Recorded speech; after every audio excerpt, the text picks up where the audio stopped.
ሰላም ጤና ይስጥልን ክቡራትና ክቡራን የፕራይም ሚዲያ አድማጭ ተመልካቾቻችን እንዴት ሰንብታችኋል? በያላችሁበት ሰላማችሁ ይብዛ። እኔ ከአዲስ ምንጭ ተጋባዥ አስተናጋጅ ነኝ የዛሬው ማለት ነው። አብሮኝ ደግሞ ቆይታ የሚያደርገው በአበይት ጉዳዮች መርሃ ግብራችን ማለት ነው ጀዋር አደም ነው። እንዴት ነህ? እንዴት ነው? አለ ይመስገን። እንግዲህ በዚህ በዛሬው አበይት ጉዳዮቻችን ላይ የተለያዩ ጉዳዮችን እናነሳለን። በዋነኛነት የምናነሳው ብሔራዊ ደህንነት ምክር ቤቱ ተሰብስቦ ያሳለፋቸው ጉዳዮች አሉ፣ አቅጣጫዎችም አሉና በእነሱ ላይ እንወያያለን። ሌሎች አንድ ሁለት ጉዳዮችም አሉ። እንግዲህ ሰዓታችንን ሁኔታ እየተመለከትን አብራችሁ እንድትቆዩ በአክብሮት እንጠይቃለን። በቀጥታ ወደ ብሔራዊ ደህንነት ምክር ቤቱ ጉዳዮች እንግባና ብዙ ነገሮች ተነስተዋል። ምን ማለት ይቻላል? በተለይ እኔ ሶስት ነገሮችን ያስተዋልኩ ይመስለኛል። አንደኛ ዓለም አቀፋዊ ሁኔታዎችን ያለውን ነገር ለማንሳት ተሞክሯል።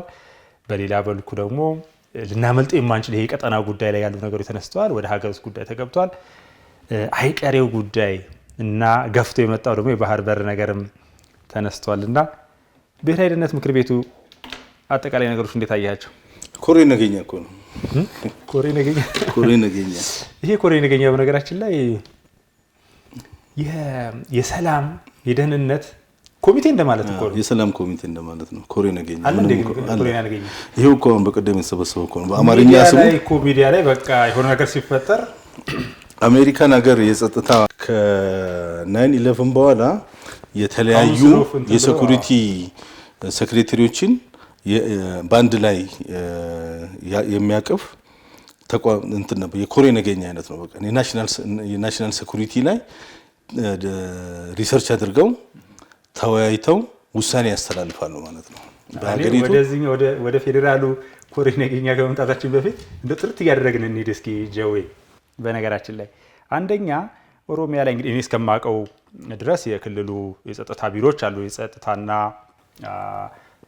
ቡልቺንሳፍ ነገኛ የሚባለው ቢሮ አለ፣ የፖሊስ አለ፣ እንደዚህ ያለና ኮሬ ነገኛም እንዳለ ይታወቃል። አንዳንድ ሰዎች ሲመረቁ ይስተዋላልና ኔሚንግ ይሄ አንድ ጊዜ ስም ሰጠውና ከዛ ደግሞ ታጥላለው አለ። በጎውን ነገር ማለት በጣም በጎ መልካሙን ነገር በጣም ታጥላላውና የሚሆኑ ነገሮችን በሙሉ የመስጠት ነገር አለ። ኮሬ ነገኛ የሚባል ነገር አለ ወይ? አለ።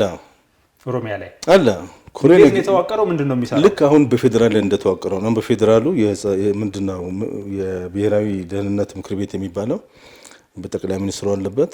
በጠቅላይ ሚኒስትሩ የሚሰበሰበው የሀገር መከላከያ ሰራዊት አለበት። የጸጥታና ደህንነት ሰዎች አሉበት። የውጭ ጉዳይ ሰዎች አሉበት። እኔ እንደውም እሱን እመጣለሁ። በተለይ ከህልውና ዘመቻ ወቅት የነበረው ትንሽ ነገር በኋላ ላይ ጠቆም ማለት ነው። ሁሉም የሀገሪቱ ወሳኝ የሆኑ ተቋማትን ያሰባሰበ የብሔራዊ ደህንነት ምክር ቤት ነው። ይሄ ምክር ቤት በሀገሪቱ ወሳኝ የደህንነት ጉዳዮች ላይ ይወያይና ውሳኔዎችን ያስተላልፋል ማለት ነው። ልክ እንደዛው በክልሎችም የተዋቀረ አለ። በኦሮሚያም ኮሬ ነገኛ የሚባል አለ። ኮሬ ነገኛ በፕሬዝዳንቱ ሰብሳቢነት የክልሉ የሰላምና ጸጥታ ሰዎች አሉበት። ምክትል ፕሬዝዳንቱ አሉበት። የፓርቲ ሰዎች አሉበት። የፖሊስ ሰዎች አሉበት። ይሄ ኮሬ ነገኛ እንደዚህ አይነት ወሳኝ ከህግ ማስከበር ጋር የተያያዙ ስራዎችን የሚሰሩ ሰዎች አሉበት። በዋናነት የኮሬ ነገኛ ስራ ምንድነው? የክልሉን ሰላምና ጸጥታ ይመረምራል፣ እዛ ላይ ይወያያል፣ ዶክመንቶችን ይፈትሻል፣ እዛ ላይ ተመስርቶ ውሳኔዎችን ያስተላልፋል። ያንን ውሳኔ ተቀብለው እዛ ኮሬ ነገኛ ውስጥ ያሉት የተለያየ ተቋም አመራሮች ሄደው ስራ ላይ ያውሉታል ማለት ነው። ምንም ሚስጥር የለውም። ይሄ ነገር አሜሪካም አለው፣ ኬንያዎችም ሁሉም አገር አለው። ይሄንን አብጠልጥለው ጥሩን ነገር ምንድነው ስም ሰጥተውት የዓለም ትልልቅ ሚዲያዎችን ሁሉ አሳስተው ከዋነኛ ተግባሩ እንዲደናቀፍ ለማድረግ የሚፈልጉ ሰዎች የሚጠቀሙበት ካልሆነ በስተቀር በመኖሩ እንደዛ አይነት የህዝብንና የክልሉን ሰላምና ጸጥታ የሚያስጠብቅ አካል በመኖሩ ነው ህዝቡ በሰላም ወጥቶ እየገባ ያለው። በነገራችን ላይ በጣም ቴንኪው። እንደዚህ አይነት ነገሮች እኮ በተዛባ ሁኔታ እንዲሄዱ የሚያደርገው አንድም እኔ እናንተ እዚህ ላይ ብዙ ጊዜ አንስተነዋል፣ የኮሚኒኬሽን አካባቢ ላይ በአግባቡ ነገሮች ቢገለጹ መልካም ነው ብለን ብዙ ጊዜ ተናግረን ነበርና ምናልባት ሰሞኑን ዶክተር ቢቂላ ሁሪሳ በጣም የሚገርም እንትን እያደረጉ ነበር። የዚህ የኮሚኒኬሽን ስልጠና የተሰጠነ ያለው ቁጭ አደረጉት። ያስፈልጋል። አሁን በተዛባ ሁኔታ የዚህ ዲፋሜሽኑም ሚስኢንፎርሜሽኑም ምኑም ስላለ ጥርት ብሎ ይህንን የሚሰራ አካል ያስፈልጋል ብለው ከ2-3 ቀን በፊት እየተመለከትኩ ነበርና ያ ባለመሆኑ ስለሆነ ነገር በጣም በተዛባ ሁኔታ ሲሰራጭና ምናምን ሲባል ያንን አሁን የፒአር ስራዎች ይሄን ነገር በደንብ ገልጾ ለህዝቡ ለማስረዳት የተሰሩ ስራዎች በቂ አልነበሩም። አሁን ግን ጥሩ ስራዎች እየተሰሩ ነው። በተለይ በኮሚኒኬሽን እንዳንተ ወጥቷል የሚልም እኮ ያስፈልጋል። ኮምፖሪ ነገኛ እኮ እንደም መሽኮር መምኮ በዛና ምንም እኮ አንዳንዴ አሁን ልክ ወያኔዎች አሁን ደብረጽዮን ይመጣና ጠቅላይ ሚኒስትሩ ጋር ሹመት ይጠይቃል። ታደሰ ወረደም በሌላ በኩል እየመጣ ሹመት ሲጠይቅ ነበር። ሁሉም በየፊናቸው ይመጡና ሹመት ይጠይቃሉ፣ ባጀት ይጠይቃሉ፣ ጥቅማ ጥቅም ይጠይቃሉ፣ ብዙ ነገር ይጠይቃሉ። ወደዛ ይመለሱና ግን ህዝባቸው ጋር እኛ እኮ ከጠቅላይ ሚኒስትሩ ጋር ግንኙነት የለንም ይላሉ።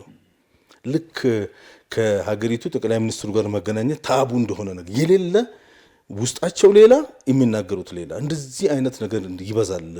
እና ተፎካካሪዎችም ጋር እንደዚህ ነው። አሁን ይሄ እኮ ጫካ ውስጥ እየተገላበጠ ያለው ይሄ ጃውሳውን በለው ሸኔ ምናምን አካባቢ በተለይ ጃውሳው አካባቢ ላይ እኛ የምናውቃቸው ሚዲያውን ያጣበቡ ልጆች ተሰጥቷቸው እውቅና ተሰጥቷቸው እና ከለላ ተሰጥቷቸው እዚህ መጥተው የነበሩ እንደ አንዳንድ ተቋማትን አሁን አልጠራም። እዚህ በተለይ ዓለም አቀፍ የዲፕሎማቲክ ጉዳይ ስላለበት አንድ ልጅ መጥቶ እዚህ ጎጃም አካባቢ ከሚንቀሳቀሱት ከአመራሮቹ ከሚባሉ ከዚህ ከጫካ ውስጥ ካለው ንግግር አድርገው ምናምን አድርገው እንደውም በጎ ፍላጎቶች ሁሉ ነበራቸው፣ ጉጉት ነበራቸው። እኔ ለምን ፌል እንዳደረገ አላውቅም። መረጃው አለ አይደል? ያው ተናግረንበታል ወደ ሚዲያ ስለማናወጣው ነውና እንደዚህ አይነት ነገሮች ያጋጠ ሰው ኮሚኒኬሽን በደንብ ያስፈልጋል ማለት ነው። እኔ ወደ ሌላው ጉዳይ ከመሄዳችን በፊት ከዚሁ ከብሔራዊ ደህንነት ምክር ቤት ጋር በተያያዘ ጥሩ አንስተዋል። ቃሉ ጥሩ ነው፣ በዛ ደረጃ መነገር መቻል አለበት።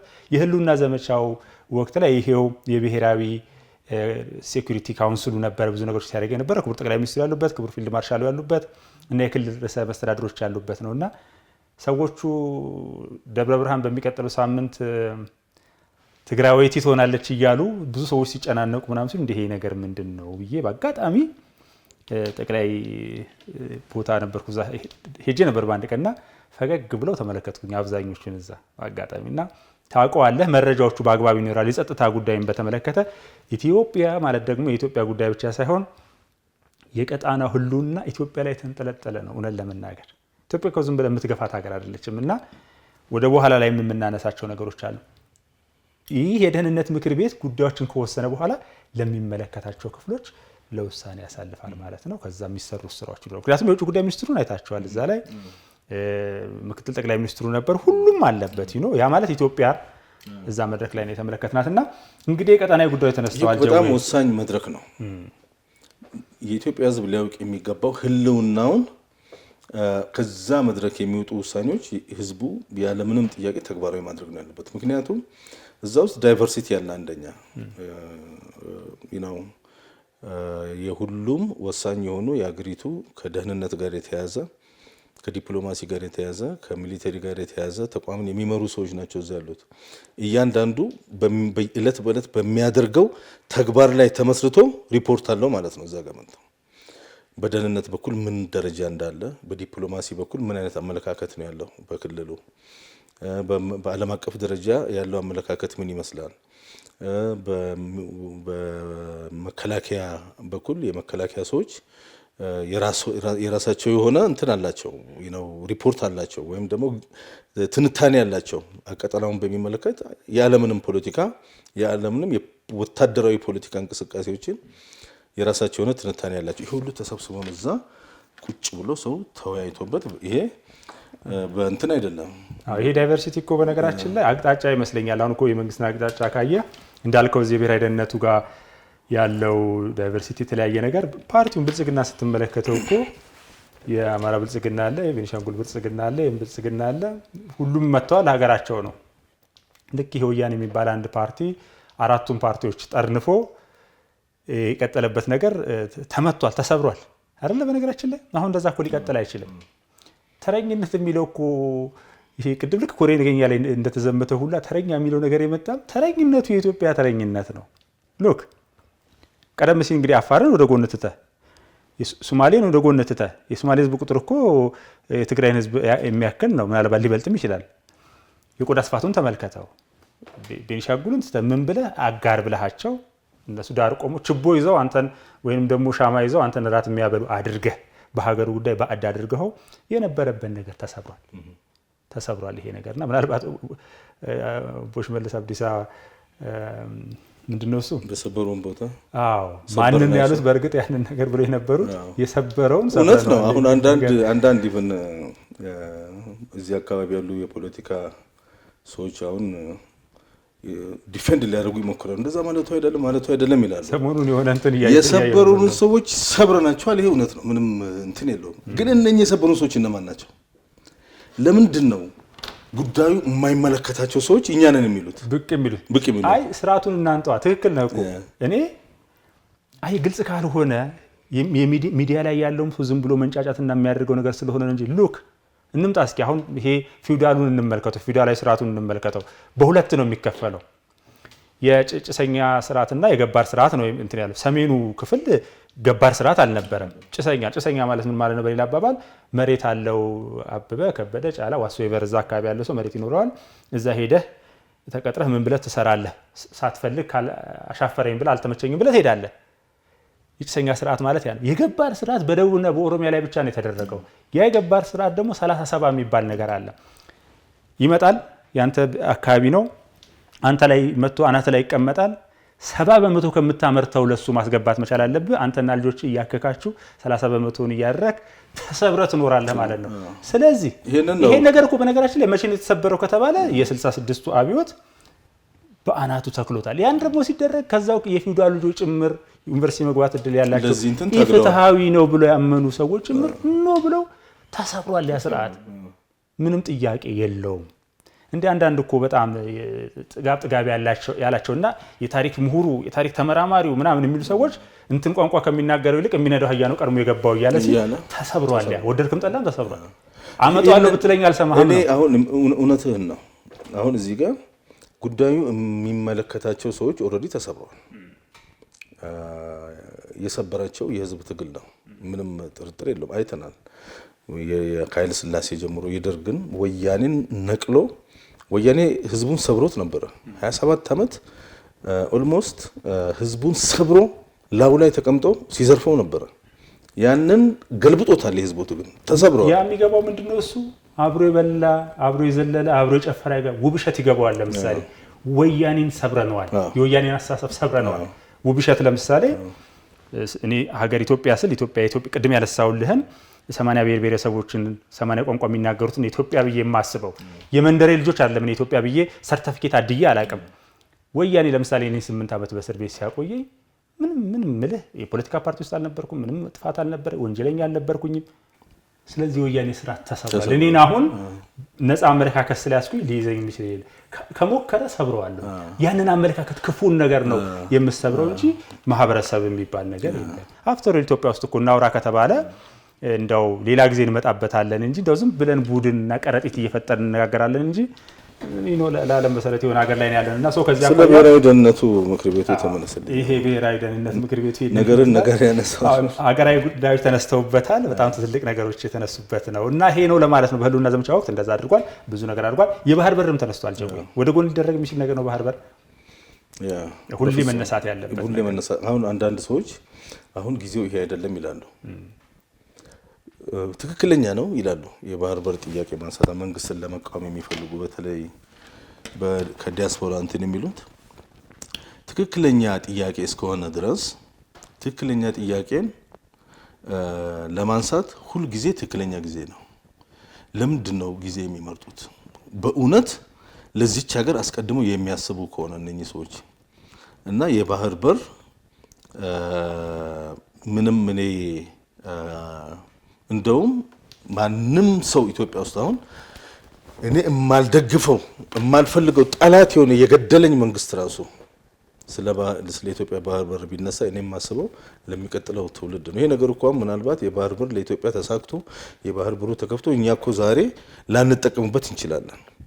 ነገር ግን ነገ ከነገ ወዲያ እዚህ ሀገር የሚመጣው ትውልድ ይሄ ትውልድ ያለፈበትን ስቃይና መከራ እንዳያሳይ ነው የሚፈለገው እንጂ ጠቅላይ ሚኒስትሩም ሆነ አሁን ስልጣን ላይ ያሉት ለራሳቸው በባህር በር የሚያስገቡት ምንም ነገር ላይኖራቸው ይችላል። የላቸውም።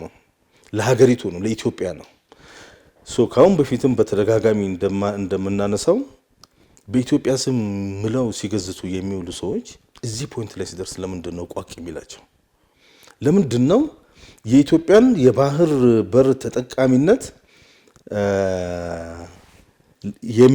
ከሚያፍነው ከኤርትራ መንግስት ጋር ያለምንም ድብቅ በግልጽ እንቆማለን የሚሉት ምን ማለት ነው? ባንዳነት ጌጥ የሆነባቸው አሉ። ጥሩ ነገር በነገራችን ላይ ድሮ ባንዳነት ማፈሪያ ነበር። አሁን እነኚህ ሰዎች አሁን ይኸው እኔ የኢህአፓ ሰዎች እና የኦነግ ሰዎች በኢትዮ ሶማሌ በዚያድ ባሬ ጊዜ አንዳንዶቹ ኢንክሉዲንግ ወያኔ ከዚያድ ባሬ ጋር ነበሩ። እነኛ ሰዎች አሁን በጣም አዛውንት ናቸው። ያንን ነገር ስታነሳባቸው ያፍራሉ። እኔ አንድ ሁለቱን አንስቼባቸዋል። ያው እንደው በሚዲያ ሳይሆን በግል ስታወራቸው ደርግ ዚያድ ባሬን በሚዋጋበት ጊዜ አንደኛ የደርግ መዋቅር ውስጥ ሆነው አሻጥር ሲሰሩ የነበሩ ኢህአፓዎች፣ ኦነጎች፣ ሁለተኛ ዚያድ ባሬ አስታጥቋቸው በቀጥታም ሆነ በተዘዋዋሪ መንገድ ከዚያድ ባሬ ጎን ሆነው ኢትዮጵያን ሲወጉ የነበሩ ሰዎች አሁን በህይወት ያሉት ስታነሳባቸው ያፍራሉ። የነኚህ ሰዎች ዕጣ ፈንታም ያው ነው የሚሆነው። ለዛ እኮ ነው አሁን እድፍ ነው፣ ባንዳነት እድፍ ነው፣ ቆሻሻ ነው። ያንን ቆሻሻቸውን ማጽዳት ማጥራት የሚችሉት በኢትዮጵያ ውርደት ነው፣ በኢትዮጵያ ዝቅ ማለት ነው። ወያኔ እንደምታውቀው የሻዕቢያ አሽከር ሆኖ ውሽማ ሆኖ ነው የኖረው። ስለዚህ ትንሽ ነው፣ በአስተሳሰቡም ትንሽ ነው። ከደደቢት መጥቶ እንደዚህ ዞሮ ምናምን ብሎ ኢትዮጵያ ላይ ተረኛ ሆኖ የኖረ ስርዓት ነው አይደለም እንዴ? ጠርንፎ ማለት ነው። ኢትዮጵያ በታሪክ እንግዲህ የምናውቀው አሁን ሁሉም ከሁሉም ቦታ መጥተው የሀገራቸው ባለቤት የሆኑበት ነገር ነው ያለው። ስለዚህ በአስተሳሰቡ ትንሽ የሆነ በቁጥርም ትንሽ ነኝ ብሎ የሚያስብ የአንድን ሀገር የትልቅነት መሰረት ናቸው ተብሎ የሚታሰቡ ነገሮችን ማጥፋት አለበት። ያንን የትንሽነት የማይኖሪቲ አስተሳሰቡን ምኑን እድፉን ለማጽዳት። ስለዚህ የባህር በርን የማሳጣት ነገር መጣ። ጠቅላይ ሚኒስትሩ በነገራችን ላይ አንድ የእሳቸው ጋር ቅርብ ያለ ሰው ሲነግረኝ ምን አለ፣ ሄደ ስራ መመሪያ ሰጥና መቼ ልጀምረው ነው ሲባል ከቻልክ ትላንትና ይልዋል። ከቻልክ ትላንት ጀምረው ትላንት አልፏል እኮ። ስለዚህ ትላንት መስተራት ነበረበት። ምን መቼ ትለኛለህ እንደማለት ያክል ነውና ይሄ ነገር ገፍቶ መጥቷል። ጀዊ በነገራችን ላይ ትላንትና ከኢትዮጵያ ዜና አገልግሎት ጋራ ቃለ ምልልስ ያደረጉ ዶክተር ኤድጋር ጊትዋ የሚባሉ ዓለም አቀፍ ግንኙነትና የደህንነት ጉዳዮች ተመራማሪ ናቸው። የኬንያዊ ናቸው። በዩኒቨርሲቲም እያስተማሩ ያሉ ናቸውና የኢትዮጵያ የባህር በር የማግኘት ጉዳይ እንዳይመስላቸው የኢትዮጵያ ጉዳይ ብቻ አይደለም ብለው ነው የተነተኑት። ሰዎች ገብተው እንዲያዩት በዚህ አጋጣሚ በአክብሮት ጠይቃለሁኝ። 3-4 ነጥቦችን አንስተዋል። አንደኛው ጉዳይ በዚህ በቀጠናው ላይ እየተሰባሰቡ ያሉት ሀያላኑ ናቸው አሉ። አፍሪካውያኑ እጃቸው የለበትም። ከስንት ሺህ ማይል መጥተው እዚህ እንትን ሲሉ ስጋትም አለ። ቅኝ ግዛት ውስጥ እኮ ነው ያለነው አሁን እኮ። ሌላው ሶስተኛ ዓለም ጦርነት የሚነሳ ከሆነ ከዚህ በኋላ የሚነሳው እዚህ ፊት ለፊት ነው። ተኩሱን እያዳመጥክ ነው የምትሰማው እንጂ ወደ አሜሪካ ሁሉም ተቃራኒ ያሉት እዚህ ነው ያሉት። በጣም ከባድ ኃይል ነው እዚህ ጋር ያለው እና በጣም ወሳኝ የሆነ ቦታ ነው። በዩኤን አሁን በጣም ስትራቴጂክ ከሚባሉ ቦታዎች ላይ ምስራቅ አፍሪካ ነው። ይሄ ከቀጣናው ከዚህ ከኤደን ባህረ ሰላጤ ጋር በተያያዘ ዋናው ባለቤት ደግሞ ኢትዮጵያ ነች እና ይሄ ነገር ግን ወጣ። ስለዚህ ከዚህ አኳያ በጎ ነገር ይኖረዋልን ብለዋል። በእርግጥ እነዚህ አያላን ሀገራት መኖራቸው ይሄ ለንግድ ፍሰቱ ለምናምን ጥሩ ነው ሊሉ ይችላል። ነገር ግን በስጋት መልኩ ተመልክተዋል። ወደ ኢትዮጵያ ሲመጡ ኢትዮጵያ ይህንን ህዝብ ቁጥር ይዛ አንደኛ የህልውና ጉዳዩ ነው። ምናልባት ካላሰብንበትና መውጫ የማታገኝ ከሆነ ህዝቡ ዝም ይላል ነው የሚሉት። እንደዚህም ብሎ በረሃብ ያልቃል ወይ? በረሃብ ከማልቅ በጦርነት ልሙት ሊል ይችላል ነው እኮ። እንደዛ እኮ ነው ተጨባጩ ነገርና የመንግስት ሰዎች ደግሞ ስትራቴጂካሊ ያሰቡ አስቀድመው አሰቡ ለዚህ የመዘጋጀት ኃላፊነት አለባቸው፣ ግዴታ አደረጉም እንጂ ይሄን ያደረገው የኢትዮጵያ መንግስት በእውነት ህዝቡን ሊረዳው ይገባል። አሁን እኮ እኔ እንትን የሚለኝ የዲፕሎማሲ ምናምን የሚባለው አይደለም።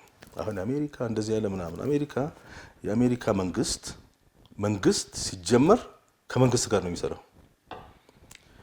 ማንኛውም የአሜሪካ መንግስት አሁን ሰሞኑን ያወራሉ ገዱ አንዳርጋቸው ይልቃል ጌትነት ምናምን አሜሪካ መንግስት አናገረ ምናምን ይላሉ። የአሜሪካ መንግስት ሲያናግራቸው እኛም እኮ አናግረነው ነበር የዛሬ ምናምን ዓመት ሲያናግራቸው በሰላም ተነጋግራችሁ ለምን አትፈቱም እኮ ነው የሚላቸው። ሌላ ሁለት ነገር፣ አንደኛ ይሰልላል፣ በእነሱ ውስጥ ኢትዮጵያን ይሰልላል። እነኚህ ሰዎች የባንዳነት ተግባር ፈጸሙ ማለት ነው። ሁለተኛ ለምን ተስማምታችሁ አሰሩም? እንደውም እናናግርላችሁ ወይ እኛ ኢትዮጵያን ገብታችሁ በሰላም እንድትሰሩ እንጂ አንድም ተዋጉ የሚል የለም። እና አሜሪካ የሲስተም ሀገር ነች። በሲስተም ነው የምልህ። እነሱ እንግዲህ የውጭ ጉዳይ ሚኒስትር የነበሩ ሰው ናቸው። ስለዚህ ቀጠሮ ይዘህ እኔና አንተ ለምሳሌ እዚህ አሜሪካ ኤምባሲ አለ ጉዳይ ካለን ቀጠሮ አስይዘን አምባሳደሩን ማግኘት እንችላለን። ከውጭ የሚመጡ ኮንግረስማኖች እኮ ያናግሩናል አንዳንድ ጊዜ። ለምን እኔ ለምሳሌ ይደውሉኛል፣ አገኛቸዋለሁ፣ እናገራለን፣ መረጃ ጠይቃለሁ። እነሱ ፍላጎት እንዳላቸው እረዳለሁ። መቼስ ለኔ ያዝበው ለኢትዮጵያ አስበዋለሁ። ግን ከኢትዮጵያ ጋር አብረው እየሰሩ ስላለ የኢትዮጵያ ጉዳይ ያሳስባቸዋል። እኔን ጠይቀው በእኔ ብቻ እንደማያውቀው እረዳለሁ። አንተን ጠይቀዋል፣ ከበደን ጠይቃሉ፣ ጫላይን ጠይቃሉ፣ ሀጎስን ጠይቃሉ። ምን ይላሉ? ብዙ ነው። እንደዛ ነው የሚሰራው። አፍተር ኦል ደግሞ የነሱ ፕራዮሪቲ አይደለም እንደዚህ ነገር። የነሱ ፕራዮሪቲ የዲፕሎማቲክ ኮሚኒቲ የሚባሉት ዋና የነሱ ቅድመ ስራቸው ከመንግስት ጋር መስራት ነው። ህልውና ካለው መንግስት ጋር መስራት ነው። ይሄ የመንግስት ሰዎችን አሁን ይሄንን ያውቃሉ። ዋናዎቹ የዲፕሎማቲክ ኮሚኒቲዎች ይሄንን በደንብ ይገባቸዋል። እና ዝም ብሎ ይሄ በየሰፈሩ እየሄዱ አንዳንዴ እኮ እንትን ነው ስቴት ዲፓርትመንት የሚያደርገው ምንድን ነው? አዳዲስ የሚቀጥራቸውን ዲፕሎማቶች መፈተኛ ነው የሚያደርጓቸው። እነዚህ ተቃዋሚዎች ልክ እንደ ምንድን ነው አፓረንት ነው የሚወጡባቸው። በአንድ በኩል መረጃ የሚያገኛሉ። ወደ ሁለተኛው ቤት ጉዳያችን በቀጥታ እናምራለን። ሁለተኛ ጉዳያችን እንግዲህ አንተ ነህ ይሄንን እንኳን ማለዳ ላይ ዛሬ ስንገናኝ የነገርከኝ አቶ ጌታቸው ረዳ እንግዲህ ያገኙት ሹመት ነው። ስለሱ ትንሽ ትለኛለን። እኔ ደግሞ ቃለ ምልልሳቸውን እያየሁ ነበር። ቢቢሲ ፎከስ ኦን አፍሪካ የነበረውን እንደተርጎም አድርጌ አዲስ ምንጭ ላይ ለማቅረብ ሞክሬያለሁ ትላንትና። ሹመቱ ምንድነው? እሱ ምስራቅ አፍሪካ ላይ እንደዛ አይነት ነገር ነው። በአማካሪነት በጠቅላይ ሚኒስትሩ የምስራቅ አፍሪካ ጉዳዮች አማካሪ አይነት ነገር ነው። እኔ ለአቶ ጌታቸው ሹመቶች ያንሱበታል ብዬ ነው። ምክንያቱም በጣም ያንን ሰውዬ ምን ያህል ለህዝብ ሰላም ፍላጎት እንዳለው ያወቁት የፕሪቶሪያ ስብሰባ ላይ የወሰደው አክሽን እርምጃ ነው። ያንን የፕሪቶሪያውን ስምምነት ተግባራዊ ለማድረግ የሚያደርገውን ጥረት በጠቅላላ እንቅፋት ሲሆኑበት እንደኖሩ ነው የተረዳሁት እስከ መጨረሻዋ ደቂቃ ድረስ ማለት ነውና የሰው ልጅ ፐርፌክት አይደለም። ቢሆንም ግን ከፍተኛ የሆነ መስዋዕትነት ከፍሏል ለሰላም። ምን ይደረግ እኔ መቼስ ማልጎዳኒ እንደሚባለው ነው። ብዙ ፈታኝ ነገሮች ያለምንም ፖለቲካ የምትመለከትበት ሁኔታ ነው። አንዳንዴ ፈታኝ ያለንበት ቀጠናዊ ሁኔታም አስቸጋሪ ስለሆነ ምን ይደረግ ምጡን እርሺው ልጁን አንሺው እንደሚባለው እየተሆነ ነው እንጂ መለስ ብለን ትናንት ከትናንት በስቲያ የነበሩ የትግራይ ህዝብ ከምንም ጊዜውም በላይ በጣም እያሳዘነኝ ነው። ምክንያቱም ከችግር ወደ ችግር ነው። የመጀመሪያው ከጦርነቱ በፊት ያለው 2 ዓመት አገቱት። ህዝቡን አግተውት ሃይጃክ አድርገውት መደራደሪያ ያደረጉት ከመንግስት ጋር። ከዛ በኋላ 2 ዓመት ጦርነት ውስጥ ከተቱት። ከጦርነት በኋላ ያለውን 2 ዓመት ደግሞ ይሄው እያየን ነው። ኦልሞስት የትግራይን ህዝብ የህዝብ መንፈስ ከምድረገጽ አጥፍተውታል ቲፒኤልኤፎች። ኮንፊደንስ በትግራይ ሰዎች ላይ አታየማውን አዲስ አበባ ውስጥ ይህንን ያደረገው ማን ነው? የፌዴራል መንግስቱ ልክ ዲዲአር እንደተፈረመ ሰርቪሶችን በጠቅላላ ለቀቀ። ለትግራይ ባጀት ተመደበ፣ ባንኮች ተከፈቱ። በጦርነት ጊዜ ህዝቡ ያጣውን አገልግሎት በጠቅላላ እየተደረገ ነው። ይሄ ሁሉ ሆኖ ሳለ የወያኔ ሰዎች ግን በተቃራኒው ነው ሲሰሩ የነበረው። ፌዴራል መንግስቱን ለማስወገድ ከወያኔዎች ጋር ሲሸርቡ ነው የምናየው የምንሰማው። ተደብቀው ወታደር ሲያሰለጥኑ ነው። የሚሰጣቸውን ባጀት ለህዝቡ አገልግሎት እንደመስጠት ፋንታ በስብሰባ ኦልሞስት የአንድ ወር ነው የ40 ቀን ስብሰባ ምናምን ሲያደርጉ ነበር።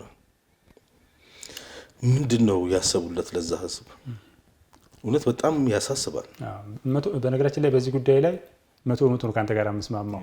ከአንዳንድ ሰዎች ጋር እንደውም በሀሳብ ያለ መስማማት ነገርም አለ በዚህ ጉዳይ ላይ። እኔ 2 ቦታ በደንብ ነጥዬ ነው የምመለከተው። የትግራይን ህዝብ አክብሮት አለኝ፣ ህዝቡንም አውቀዋለሁ። ቀረብ ብዬ ምን የትግራይ ውስጥ ያደርጉበት ቦታ የለም። እስከ መንደፍራ ድረስ ሄደናል አልፈንም ማለት ነውና ህዝቡን እናውቀዋለን፣ ምንም ጥያቄ የለም። ሁለተኛ መረዳት የሚያስፈልገው ይሄ ቲፒኤልኤፍ እንደ እውነት እንናገር ከተባለ እኮ ወያኔን ብለን ስንል ወይም ህወሓት ብለን ስንልም እኮ እንደው የህወሓት አባል ከህወሓት ጋር ንክክ ያለው በሙሉ ጭራቅ ነው እያልንም አይደለም።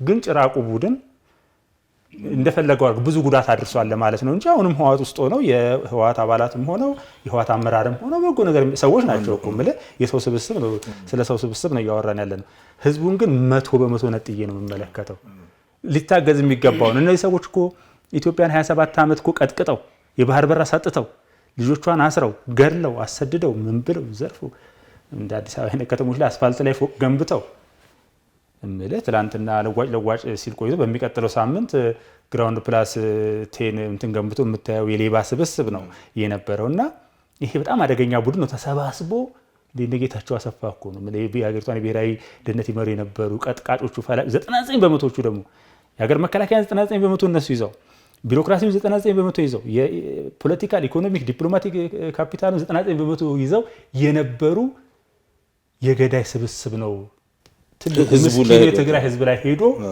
የተጫነበት ቅንቅን የሆነበት እና ምንም ማድረግ አትችልም ይሄ አሁን ባለፈው ፌደራሉን ጎትቶት እንደገና ትግራይ ውስጥ ጦርነት እንዲከፈት ይፈልጋሉ አይ ቲንክ አሁን በጣም እንትን ሲሉ ነበረ በተለይ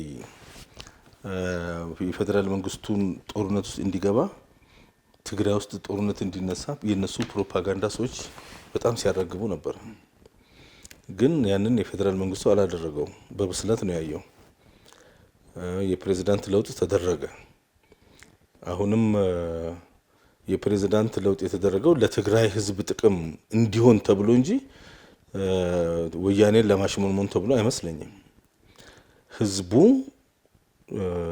በቃኝ እያለ ነው የምንሰማው በተለይ ወጣቱ ነገር ግን እነኚህ ሰዎች በኔትወርክ ህዝቡን ጠፍንገውት እንዳይንቀሳቀስ አድርገውት ከፍተኛ የሆነ ችግር ነው አሁን እያየን ያለነው አማራጭ በማሳጣት በድህነት በጉስቁልና በምንና በመሳሰሉ ምን ይጠቀማሉ ይሄን በማድረጋቸው በጣም የሚገርም ነገር ነው ውስጥ ነው መኖር የሚችሉት አንደኛ በደም የታጠቡ ሰዎች ናቸው አታለውታል በህሉና ዘመቻው ወቅት እኮ ሲሉት የነበረው ነገር ሌላ ነው አንደኛ በቃ ልንወረር ነው ምናምን ተብሎ ምልህ የፌደራል መንግስት ትግራይ የሚወርበት ምንም አግባብ የለውም ትክክልም አይደለም ሆኖም ማያውቅምና ብዙ ሸቶች ስለነበሩ በጩኸት ውስጥ በግርግር ውስጥ ካልሆነ ነገሮች ከተረጋጉ ሰላም ከሆነ ልማት ከሆነ ሰዎች መጠየቅ ይጀምራሉ ወይ ወደ ህግ አግባብ የመቅረብ ጉዳዮች አሉ ለማለት እንግዲህ ከሞላ ጎደል የዛሬ ቆይታችን ይህንን ይመስላል ክቡራትና ክቡራን ለዛሬ እንግዲህ ከጀዋር አደም ጋር ደግሞ ያኛው ጀዋር እንዳይመስል ይህንን ይመስላል በአዲስ ምንጭና በፕራይም ሚዲያ እነዚህን መርሃ ግብሮች ተከታተላላችሁ ሁላችሁም ታዲያ በተለይ በዩቲዩብ ላይ የምትከታተሉ ላይክ እና ሼር ያደርጋችሁ እንድትወጡ በአክብሮት እንጠይቃለን አሁን በቅርቡ ሳተላይት ላይ ወጥተን በመላው ዓለም እንደርሳለን ብለን ዱብ እያልን ያለነው ከጎናችን እንድትሆኑ በአክብሮት እንጠይቃለን ሰላም